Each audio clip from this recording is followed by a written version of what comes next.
Good morning children. Class 8 हम part 2 सरस कहानियाँ का पार्ट 2 पर्वत से भी ऊंचा ये पार्ट पढ़ रहे हैं। और यहाँ हम एक बूढ़े बुज़ुर्ग बाबा के बारे में पढ़ रहे हैं कि वो देवप्रयाग की यात्रा करने जाते हैं, जो कि उत्तराखंड के पंचप्रयाग में स्थित है। और पंचप्रयाग में से एक देवप्रयाग है, विष्णु प्रयाग है। और विष्णु प्रयाग में ही लेखक विष्णु प्रभाकर की मुलाकात इन बूढ़े बाबा से होती है। तो बूढ़े बाबा को एक दुकानदार जो होता है उन पे दया करके उन्हें पाव भर आटा और नमक दे देता है और कहता है कि यहाँ पर भट्टी है और तवा भी रखा है, तो आप रोटी बना लीजिए। बाबा रोटी बनाते हैं कच्ची पक्की और फिर उसे खाते हैं और बताते हैं कि वो करारी रोटी क्यों नहीं बनाए। क्योंकि उन्हें चबाने में दांत नहीं होने की वजह से उन्हें चबाने में परेशानी होती है, इसलिए वो इसी तरह की रोटी बनाते हैं, करारी नहीं बनवाते हैं घर पे भी। बाबा साग लोगे? दूसरे ने ठिठोली की। ठिठोली यानी मजाक किया, हंसी मजाक किया। नमक पड़ा है, तो बाबा ने कहा कि आटे में नमक है तो कोई परेशानी नहीं है। बाबा ने शांत भाव से हाथ हिलाते हुए कहा। मैं अब तक चुप था, परंतु मेरे नयन उसकी प्रत्येक गतिविधि का निरीक्षण कर रहे थे। प्रत्येक गतिविधि का मतलब वो जो उसके जिस तरह से उसका व्यवहार था, बात करने का ढंग, आँखें, चलना उठना बैठना, हर एक चीज़ का लेखक बहुत बारीकी से उसको देख रहा था, उसकी हर एक बात को महसूस कर रहा था। वह कैसे तसले में पड़ी हुई रोटी को तोड़ता और निगलता, कैसे रोटी का कच्चा पक्का ग्रास गले में अटकता हुआ उतरता, यानी कि एक एक जो कौर है उसको ग्रास कहा है कि वो अपने गले में डालता अटकता। फिर कैसे वह हिचकी लेता।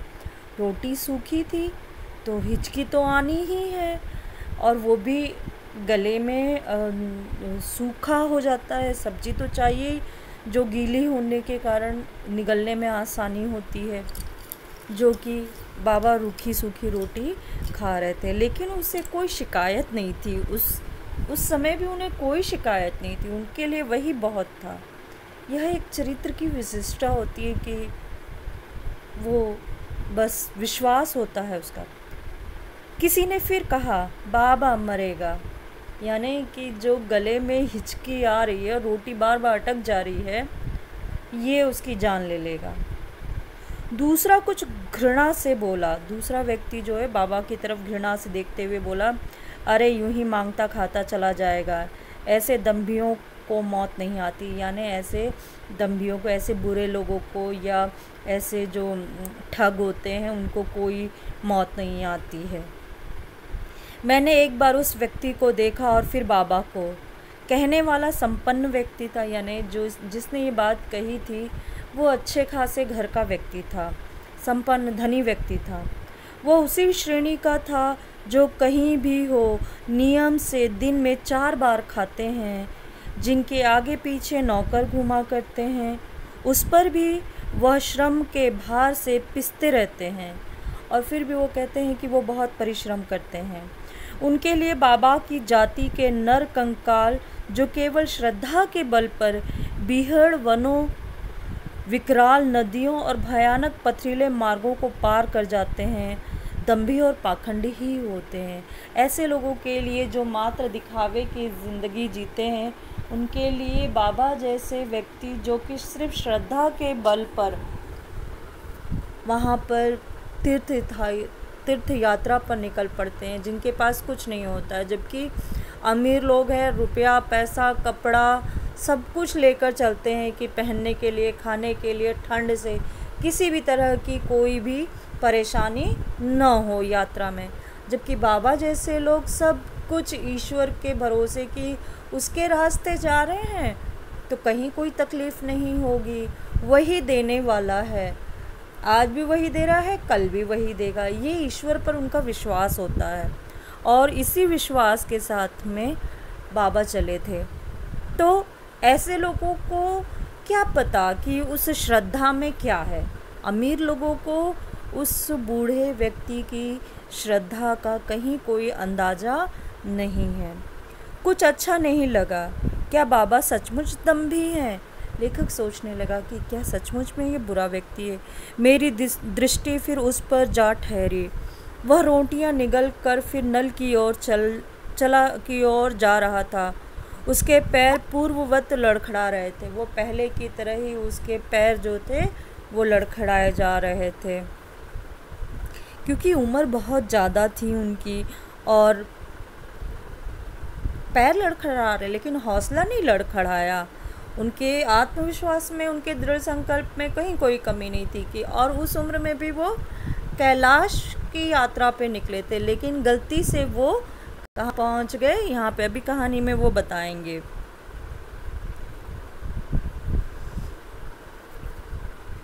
उसके पैर पूर्ववत लड़खड़ा रहे थे। कौन जाने वे कहाँ जवाब दे दें। उसे अभी सैकड़ों मील चलना है। जवाब दे दें यानी पता नहीं कब, ऐसा उनकी हालत देख के लग रही है कि कब उन्हें मृत्यु लेने आ जाए या यमराज उन्हें लेने आ जाए। जवाब दे दें यानी उनका शरीर जो है वो जवाब दे दे और आत्मा शरीर को छोड़ दे। और अभी सैकड़ों मील चलना भी है, क्योंकि यात्रा पैदल ही होती है वहाँ की। शीत बढ़ रहा है और गिरिशृंगों का हिम भी दिग्विजय के लिए निकल पड़ा है। दिग्विजय के लिए यानी ठंड को बढ़ाने के लिए। परंतु उसके पास कोई गर्म कपड़ा भी नहीं है। बाबा के पास में कुछ भी नहीं था। क्या इसके घर कोई नहीं है? लेखक को याद आया, क्या इसके घर में कोई है भी या नहीं? क्या कहीं दूर ग्राम में बैठी इसकी वृद्धा पत्नी, इसके पुत्र पौत्र, कोई इसकी राह नहीं देखता? कोई इसे याद नहीं करता? सहसा मुझे अपने घर की याद आ गई। और ये सब विचार करते करते लेखक को अपने घर परिवार की याद आ गई। उन्हें उनकी पत्नी का पत्र मिला था। मेरी पत्नी ने लिखा था, मुन्ना आपकी याद में पागल हो रहा है। वह आपके कमरे में जाता है और प्रत्येक वस्तु को उठाकर कहता है, ये मेरे पिताजी की है, मुझे तांगे में बिठाकर पिताजी के पास ले चलो। और वो अपने पिता के लिए यानी लेखक के लिए वो उनका बेटा बहुत बेचैन रहता है। तब मेरे नयन भर आए और अपने पुत्र को याद करके और बूढ़े बाबा को देखकर लेखक की आंखें नम हो आईं। मेरे मन ने कहा, इस बाबा को भी कोई याद करता होगा। इसे घर पहुंचना ही चाहिए, इसे घर जाना ही होगा। ये लेखक का दृढ़ संकल्प हो गया। मैं उसकी सहायता करूंगा। अब बाबा के पास तो कुछ है नहीं, पैसा नहीं है, भोजन नहीं है और सैकड़ों मील लंबी यात्रा कैसे होगा। लेखक ने निर्णय कर लिया कि बाबा की सहायता वे करेंगे और ज़रूर करेंगे। पंडे पुजारियों को पैसे देता हूँ, पत्थर के देवता पर चढ़ावे चढ़ाता हूँ, फिर हाड़ मांस के इस पुतले को कैसे भुला दूँ।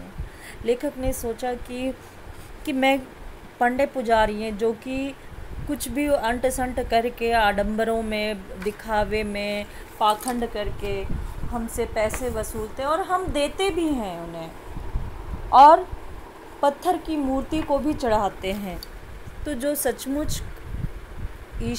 सचमुच में हाड़ मांस का व्यक्ति है, उसकी मदद करने में, उसकी सहायता करने में रुपए पैसे से किस प्रकार से उसे भूल सकता हूँ। लेखक ने यह विचार किया। मेरे जैसे भावुकों की भावना पर डकैती डालने के लिए जिन लोगों ने स्थान स्थान पर मठ, मंदिरों, मूर्तियाँ स्थापित किए, पाखंडी वे हैं। बाबा तो श्रद्धा के पुतले हैं। जो लोग बेवजह कि ये ले जाइए, वो ले जाइए, जहाँ पे मंदिरों में पंडे बाबा और सब लोग बैठे होते हैं, कहते हैं कि ये यहाँ का धागा है, इसे धारण कर लीजिए, आपके सारे कष्ट दूर हो जाएंगे, और हम उन पर विश्वास भी करते हैं। लेखक भी विश्वास करता है, लेकिन उनसे ज़्यादा श्रद्धा उन्हें किसके ऊपर आ गई है?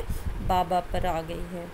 तभी सहसा मेरा ध्यान भंग हो गया। देखा बाबा मेरे सामने वाली बेंच पर आ बैठा है और एक बीड़ी सुलगाने का प्रयत्न कर रहा है। मैंने यंत्रवत उससे पूछ लिया, बाबा कहाँ रहते हो? उन्होंने पूछा। यही कि विचार करके कि मैं बाबा की मदद करूँगा, यही विचार करके उन्होंने बाबा से पूछ लिया कि कहाँ रहते हो। बाबा ने बिना किसी झिझक के कहा, मुरादाबाद ज़िले में जमनापाड़ा गांव है। बड़ी दूर है, कैसे जाओगे? अजी दूर क्या है, बस हरिद्वार पहुंच जाऊं, समझ लो घर पहुंच गया। वहाँ मेरा सगा भाई है। सगा भाई? अजी गांव का है, पर तुम जानो जी, परदेश में गांव का भाई सगा भाई है। कितना खूबसूरत रिश्ते की उन्होंने दिया। फिर वहाँ बेटी भी है, बहन है। दिको यानी देखो। देखो बेटी के यहाँ तो क्या जाऊँगा, पर बहन के यहाँ तो जा सकता हूँ। और दिको यानी देखो जी, मैं तो धोखे में आ गया। आती बेर कोटद्वार से आया। आती बेर यानी आते समय में कोटद्वार होकर आया। हरिद्वार से आता तो रुपए लेकर आता। कोटद्वार से आया था, हरिद्वार से आता तो मेरे पास पैसे होते। बाकी का पार्ट हम अगली ऑडियो में करेंगे। तब तक अपना ख्याल रखें।